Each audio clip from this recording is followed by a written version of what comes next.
I've had a fair number of you ask me recently, how do I know if the Christianity I'm involved in looks more like Jesus or more like a cult? And while things like this are never black and white, I've come up with 4 ideas to help us figure out if we're looking at cult or Christianity. Number 1, your church or your Christianity is central to one charismatic figure. That could be a pastor, a priest, a leader, it really doesn't matter. If your church lives and dies based on one charismatic leader, and not the overall community of believers, you may be stepping into cult-like territory. Number 2, a transcendent belief system.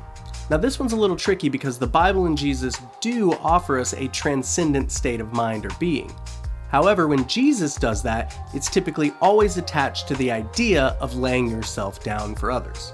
If your church is telling you you can transcend your current state of being based on how much money you give or actions that you do that they deem worthy, you may be heading into cult-like territory.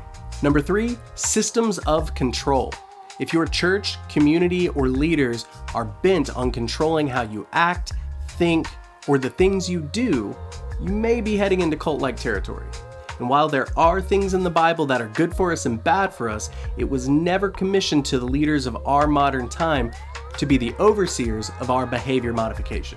And the last one, and maybe the most important one, is crushing critical thought. If you have questions about the Bible or Jesus or just the nature of God, and your leaders or community are unwilling to have critical conversations with you about those things, you may be heading into cult-like territory. While it's fine to have your own beliefs and stick to your guns, it's not okay to discourage people from thinking critically about their Bible and their religion.